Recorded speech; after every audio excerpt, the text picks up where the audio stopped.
dito sa TV5.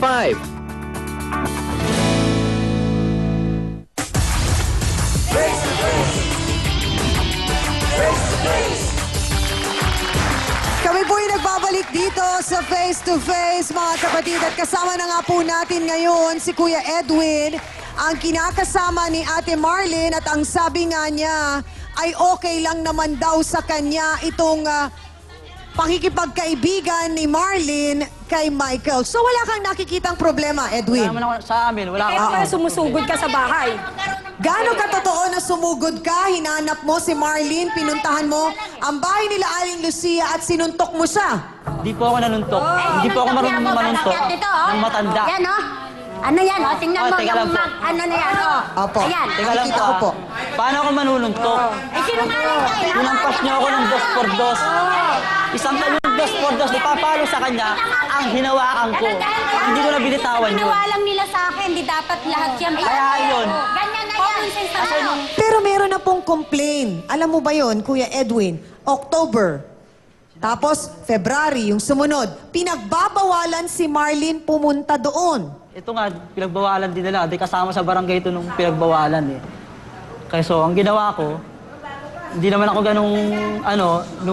pinatawad ko yung anak niya. Sige, okay lang dahil barkada nga. Gano'n na nito. kayo katagal ni Marlene? 9 years. 9 years. Bago ka dumating sa buhay ni Marlene, Barkada na sila. magkabarkada na sila. Pero bago ko po kayo tinawag, narinig po ba ninyo nung tinanong ko kung may pagtingin si Michael at pagmamahal kay Marlene? Opo. Ang sagot niya sa akin ay, oo, meron. Sa Hindi akin ka ba naman, nabagabag? Okay sa lang akin yun. naman, walang problema. Basta yung asawa ko, magsabi lang sa akin ng totoo.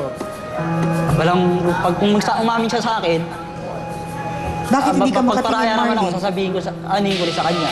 Basta yung sa akin, kung ano yung sabihin niya, doon ako sa kanya. Nakita mo ba, Kuya Edwin, yung mga pinakitang litrato kanina ni Aling Lucia? Nakita mo na ba yon? Yung ano po, litrato, hindi pa po. Kilala mo yung Celso? Opo, kapitbahay po namin. Yun nga po yung... Barkada rin. Kasi asaan yung litrato? Oh, tapos ito ang forever mo. Ay, Oh, ngayon. Oh. Tapos Ano ito yung problema niya? dinidisplay meron kay babaw ng TV. problema niya? Nakita niyo na yun eh. Sanay naman si Kuya Celso. Kasi yung Celso po, Sanay na. Hayaan niyo na, sanay na pala. Baka naman ho talaga, Aling Lucia at Age, wala naman talagang relasyon si Michael at Ma'am, ito ang hiniling ko, kaya nga binarangay ko. si Huwag na lang Marlene. siya umakyat sa bahay kasi nagre-reklamong kapitbahay ko na nanggugulo siya. Yun, anong ginagawa po ng babae doon sa bahay tapos in time maya magwawala. Wawala yung babae Ano doon pong sa ginagawa taas. nila noon? Napaka-imposible po, ma'am. Paglabas ng Dalawa kuya ko, lang may po putok kayo na sa yung isang kilay. kwarto. May mga kagat na. Oh, nakitaan ko rin yan na duguan yan.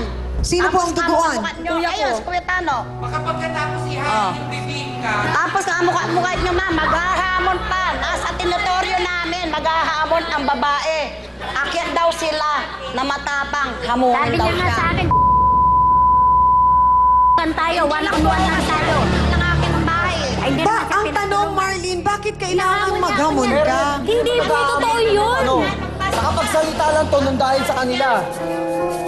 Mga kasawsawan, hindi na po natin malaman kung ano nga ba ang katotohanan dito. Kung meron nga ba o walang relasyon si Marlene at si Michael.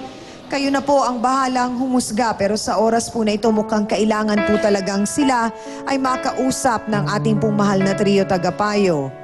Lalo na po si Ate Marlene at syempre si Michael at ganoon na rin po si Aling Lucia at si Age.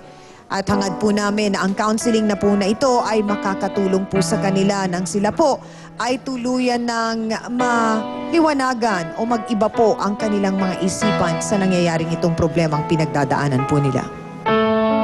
Kung talagang ayaw nyo na magkaroon ng ganyan, na di ba sana kayo mismo na ang Stop na lang talaga. Kaya nagkagulo, nagkasakitan kayo dahil hindi mo sinunod sa barangay. Ngayon, wala kay mag-asawa sila sa pananaw ng tao. Eh, ito ka ngayon, ano ka, dito. Sa amin po mga bisita ngayong araw na ito, sana po kahit paano nakatulong po sa inyo yung naging counseling na ibinigay ng aming pong trio tagapayo.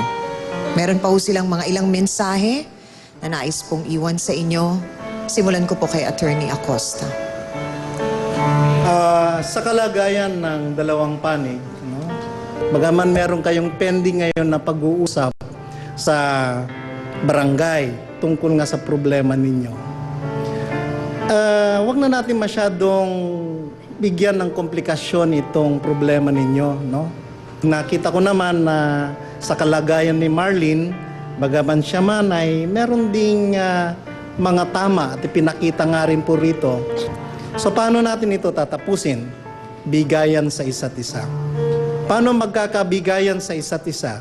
Eh di alamin natin yung naging root cause. Yun nga, yung masyadong malapit si Michael kay Marlene na binigyan ng hindi magandang pakahulugan. Ngayon, para matapos na lahat yan, tama si Edwin. Tapusin nyo na lahat. No? Ikaw naman, Marlene, wag mo nang laging isinasangkalang na si Michael kasi. No? Sundin mo, intindihin mo, itong advice ng asawa mo. Marlene, itigil mo na yung pakikipagkita kay Michael. Kahit na pa mag-insist si Michael. At si Michael naman, ay pumapayag naman na hindi na magpatuloy na pupunta-punta sa bahay ninyo eh.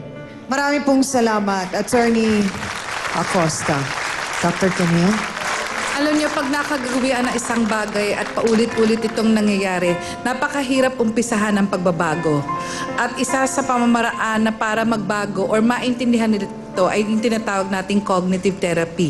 Yung ipaalam sa kanila ang kanilang pagkakamali. So anong gagawin dito? Kung si Michael ay palaging pumupunta araw-araw dun sa bahay nila Marlene at ni Edwin, dapat Nay, kayo rin po ay gumawa ng paraan na talagang siya ay hindi po talaga pupunta dun sa bahay na yon.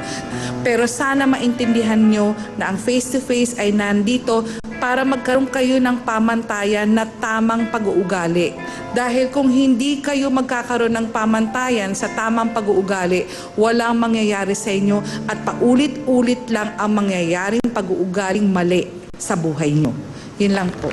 Marami pong salamat, Dr. Camille Garcia. Reverend Sonny? At tatandaan ko pa rin ang mga aral ng ating Panginoon na sinabi niya sa kasulatan, lalong-lalo na sa Ebanghelyo ni San Mateo, na huwag tayong maging sanhi ng pagkakasala ng ibang tao. Ang kahulugan nito na huwag kang magbigay ng isang motibo o sabihin natin na tukso sa ibang tao pang sila'y magkasala. Marlene at saka Michael, totoo kung totoo man na wala kayong relasyon o totoo man na tama ang ginagawa niyo, pero kayo